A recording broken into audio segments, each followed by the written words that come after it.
मनोज जरांगे पाटील यांच्या आंदोलनाच्या पार्श्वभूमीवर राज्य सरकारची धावपळ सुरू झाली। आतापर्यंत जेवढ्या नोंदी सापडल्यात त्यांचे तात्काळ वाटप करा असे आदेश महसूल विभागाच्या अपर मुख्य सचिवांनी सर्व जिल्हाधिकाऱ्यांना दिलेत आणि सर्व जिल्हाधिकाऱ्यांनी शिबिर आयोजित करून प्रमाणपत्र वाटप सुरू करण्याचे आदेश दिलेले आहेत।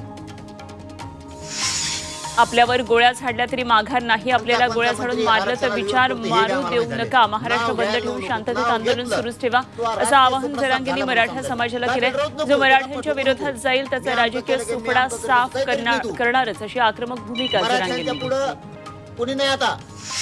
छगन भुजबळांना मंत्रिपदावरून हटवा अशी मागणी मनोज जरांगेंनी गृहमंत्र्यांकडे केली आहे। जालन्यामध्ये 200 पिस्तुलं आणली हे भुजबळांना कसं माहिती? भुजबळ आमच्या आंदोलनात हिंसाचार घडवतील असा गंभीर आरोप करत गालबोट लागलं तर तुम्हाला जबाबदार धरेन असा इशारा जरांगेंनी मुख्यमंत्री आणि उपमुख्यमंत्र्यांना दिला। मराठा समाज आणि खुल्या प्रवर्गातील जनतेचा सर्व्हे करण्यासाठी पुण्यामधल्या गोखले इन्स्टिट्यूटचं ॲप आता तयार झालेलं आहे आणि येत्या 20 जानेवारीपासून जिल्हा आणि तालुका स्तरावर त्याचं प्रशिक्षण सुरू करण्याचे आदेश दिलेत। सर्वेक्षणाचं काम हे 23 ते 31 जानेवारी दरम्यान पूर्ण करायचं आहे। लातूर तालुक्यातल्या 15 गावांमधील कुणबी प्रमाणपत्र वाटपासाठी विशेष कॅम्प आयोजित करण्यात आलाय आणि या अंतर्गत प्रमाणपत्र वाटपाला सुरुवात झाली। मात्र केवळ 15 गावांमध्येच कुणबी नोंदी सापडल्यात का असा प्रश्न यावरून विचारला जातोय। मोडी लिपी तज्ज्ञांची संख्या वाढवण्याची मागणीही यावेळी करण्यात आली। परभणीच्या सोनपेठमधल्या सखल मराठा समाजानं तहसील कार्यालयासमोर जोरदार आंदोलन केलं। मराठा समाजाच्या निजामकालीन कुणबी नोंदी शोधून त्यांना कुणबी प्रमाणपत्र वाटप करण्यात यावं या मागणीसाठी ठिय्या आंदोलन करण्यात आलं।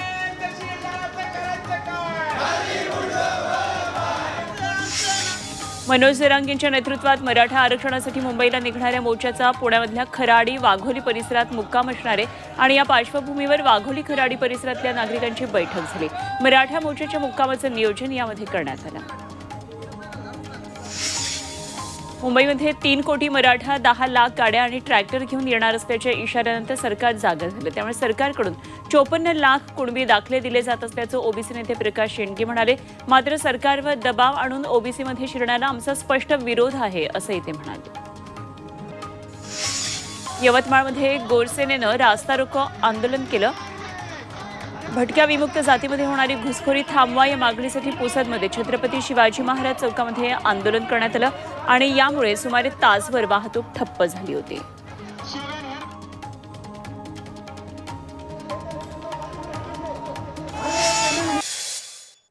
सोलापूर दौऱ्यावर येणाऱ्या पंतप्रधानांचं खास सोलापुरी पद्धतीनं स्वागत केलं जाणार आहे। माजी आमदार नसैया आडम यांच्या वतीनं पंतप्रधान नरेंद्र मोदींना मानाचा फेटा बांधून त्यांना सोलापुरी चादर आणि सोलापुरी टॉवेल भेट दिला जाणार आहे। सोलापूरच्या कष्टकरी कामगारांनी हातानं विणलेली शॉलही मोदींना भेट देण्यात येणार आहे।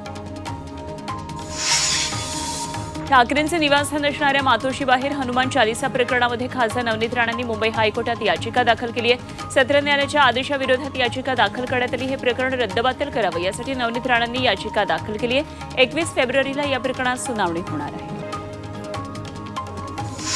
मुंबई महानगरपालिकेच्या खिचडी घोटाळ्यामध्ये अटक करण्यात आलेला ठाकरे गटाचे सचिव सूरज चव्हाण याला 4 दिवसांची ईडी कोठडी देण्यात आली। बुधवारी ईडीनं अटक केली होती। ईडीच्या विशेष न्यायालयानं अधिकच्या चौकशीसाठी त्याची 22 जानेवारीपर्यंत ईडी कोठडीत रवानगी केली आहे। लोकशाही संपवून आपल्या राज्यात मिंध्यांची टोळी हुकुमशाही आणण्याचा प्रयत्न करत आहे अशी टीका आदित्य ठाकरेंनी केली। आदित्य ठाकरेंचे निकटवर्तीय सूरज चव्हाण यांना अटक झाल्यानंतर आदित्य ठाकरेंनी हे ट्विट केलंय। जेवढी घाबरट आणि पोकळ राजवट तेवढी जास्त त्यांची मस्ती आणि एजन्सीचा वापर अशी ही मिंधे राजवट आहे असं आदित्य ठाकरेंनी म्हटलंय। राज्यात 8,000 कोटींचा अँब्युलन्स घोटाळा झालाय। हा घोटाळा एजन्सीला दिसत नाही का? एजन्सीनं काय कारवाई केली असा सवाल राऊतांनी उपस्थित केला आणि यावर भ्रष्टाचार केला तर कारवाई होईलच, मात्र जेलमध्ये जाण्याची राऊतांची वेळ आली आहे। ही संक्रांत राऊतांसाठी कठीणच जाणार असा टोला शिरसाटांनी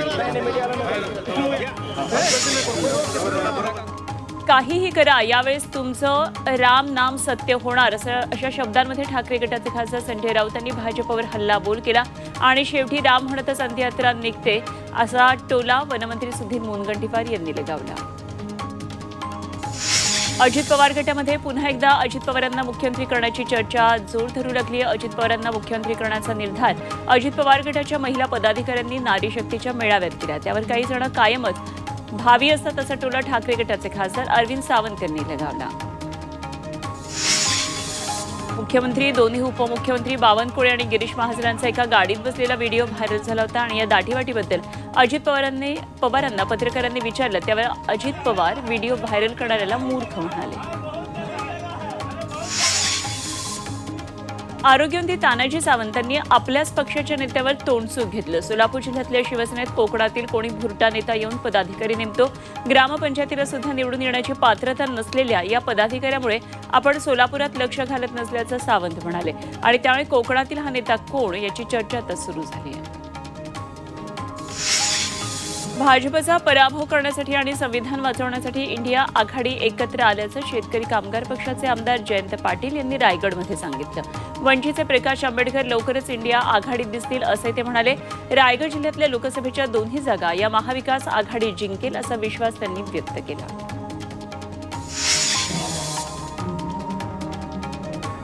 मावळ लोकसभेसाठी ठाकरे गटानं आता तयारी सुरू केली आहे. आमदार सचिन अहिर यांनी संजोग वाघेरे हे ठाकरे गटाचे मावळमधून उमेदवार असतील असा सूतोवाच केल्यानंतर संजोग वाघेरे यांनी गावभेट दौऱ्याला सुरुवात केली. आदित्य ठाकरे 21 जानेवारीला इथं दौरा करणार आहेत.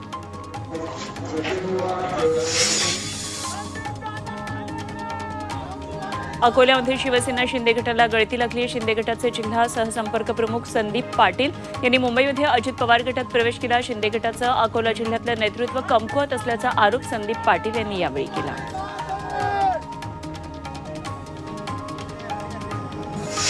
पालघरमध्ये वाढवण बंदरासंदर्भात आज महाराष्ट्र प्रदूषण नियंत्रण मंडळाची जनसुनावणी आहे आणि या पार्श्वभूमीवर पालघर पोलिसांची समाजमाध्यमांवर करडी नजर असणार आहे. वातावरण चिघळवण्याचा प्रयत्न करणाऱ्या मेसेजेसवर कारवाई करण्यात येईल असा इशारा पोलिसांनी दिलाय आणि या सुनावणीसाठी मोठा पोलीस बंदोबस्त असणार आहे.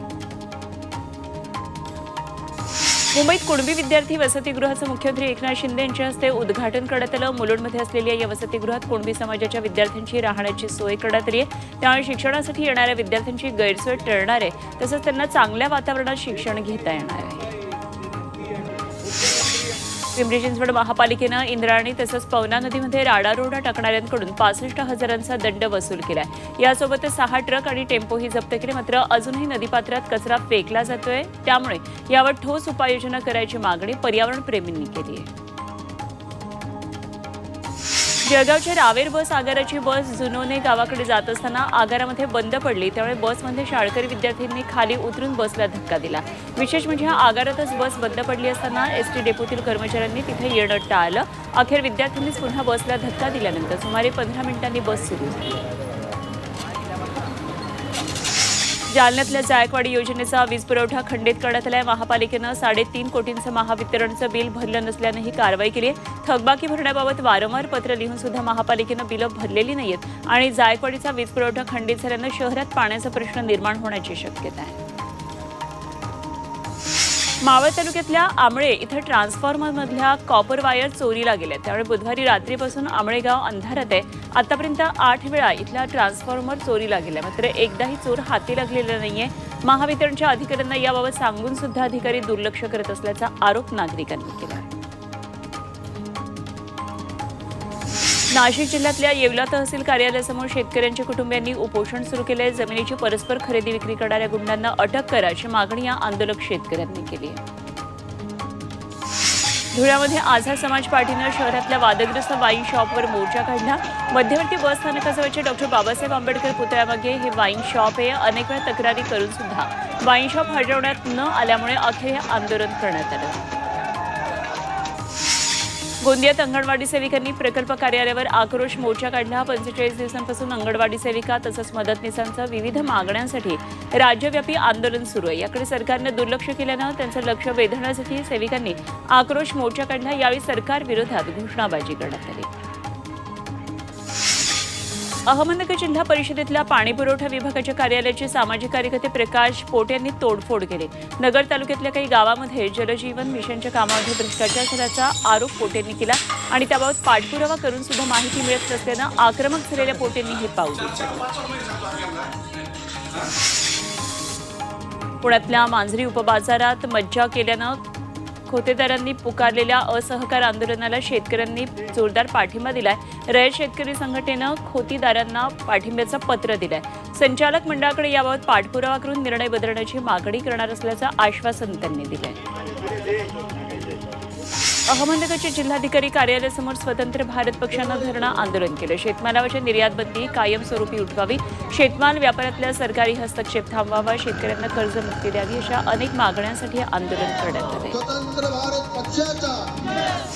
वर्ध्यात शेतकऱ्यांच्या प्रश्नांकडे सरकारचं लक्ष वेधण्यासाठी धरणं आंदोलन करण्यात आलं। शेतीमालावर निर्यात बंदी कायमस्वरूपी उठवावी, सक्तीची कर्ज वसुली बंद करून संपूर्ण कर्जमुक्ती देण्यात यावी या मागण्यांचं निवेदन यावेळी अधिकाऱ्यांना सादर करण्यात आलं। येवला तालुक्यात शेतकऱ्यांनी पाण्यासाठी आमरण उपोषण सुरू केले। शेती सिंचनासाठी पालखेड डावा कालव्याचं पाणी न मिळाल्यानं शेतकरी संतप्त झाले। जोपर्यंत वितरिका क्रमांक 36 ला पाणी मिळत नाही तोपर्यंत उपोषण सोडणार नाही असा पवित्रा या शेतकऱ्यांनी घेतला। सोलापूरच्या माळशिरसमध्ये सक्तीनं होणारी शेतकरी वसुली थांबवण्याचे आदेश देण्यात आले। तालुका दुष्काळग्रस्त जाहीर असताना देखील काही संस्थांकडून वसुली सुरू होती आणि याबाबत स्वाभिमानी शेतकरी संघटनेनं आंदोलन केलं होतं। या पार्श्वभूमीवर सक्तीनं वसुली केलेल्या संस्थांना शेतकऱ्यांचे पैसे परत करण्याचे आदेश दिले गेले।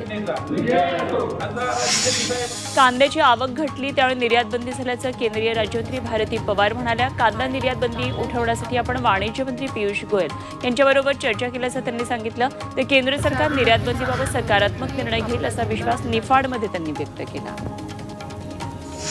वर्ध्यात शेतीमध्ये तूर काढणीची कामं वेगात सुरू आहेत, मात्र तुरीच्या उत्पादनात यंदा मोठ्या प्रमाणात घट झाली आहे। डिसेंबर महिन्यातल्या ढगाळ वातावरणाचा तुरीच्या उत्पादनाला फटका बसला, त्याची आर्थिक झळ शेतकऱ्यांना बसली आहे। नवी मुंबई एपीएमसीमध्ये काळ्या द्राक्षांची आवक वाढली आहे। बाजारात 4 ते 5 प्रकारची काळी द्राक्ष दाखल झाली आहेत, मात्र पुरवठ्याच्या मानानं मागणी कमी असल्यानं त्यांचे दर कमी आहेत। एप्रिलपर्यंत द्राक्षांचा हंगाम सुरू राहणार आहे।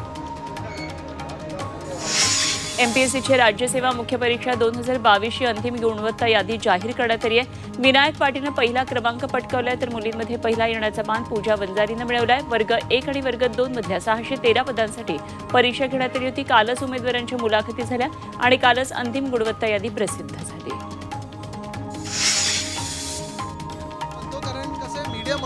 बातमी झी 24 तासच्या इम्पॅक्टची। मुंबईतल्या वरळी भागात तटरक्षक दलाच्या कार्यालयाला लागून असलेली दरड काही महिन्यांपूर्वी कोसळली होती, त्यावेळी संरक्षक भिंत उभारण्याची मागणी होत होती। झी 24 तासनं ही बातमी लावून धरली, त्यानंतर स्थानिक आमदार आदित्य ठाकरे यांच्या निधीतून संरक्षक भिंत बांधण्यात येणार आहे आणि त्याचं भूमिपूजन नुकतंच पार पडलं। बीड जिल्ह्यातल्या आष्टी जैन मिलन ग्रुपच्या महिलांनी मकर संक्रांतीला अनोखी शपथ घेतली। हळदी कुंकवाचा कार्यक्रम पार पडल्यावर स्त्रीभ्रूण हत्या होऊ देणार नाही अशी शपथ सर्व महिलांनी घेतली। तसंच त्यांनी कुठलीही वाणाची भेटवस्तू न देता मकर संक्रांतीचा सण साजरा केला। 22 जानेवारीला केंद्रीय कर्मचाऱ्यांना हाफ डे सुट्टी जाहीर करण्यात आली आहे। रामलल्ला प्रतिष्ठापनेसाठी केंद्र सरकारनं हा निर्णय घेतलाय। 22 जानेवारीला केंद्रीय कर्मचाऱ्यांना दुपारी 2:30 वाजेपर्यंत सुट्टी देण्यात आली आहे। अयोध्येतील राम मंदिर प्राणप्रतिष्ठा सोहळा जसजसा आता जवळ येतोय तसं तिथलं वातावरण आणखी राममय होत चाललंय। अयोध्येमध्ये भजन कीर्तन आणि गाण्यांनी वातावरण मंत्रमुग्ध झालंय। अयोध्या नगरीचं वर्णन करणारी गीतं आणि प्रभू श्रीरामांबाबतचे भजन कीर्तन सादर करण्यात येत आहेत।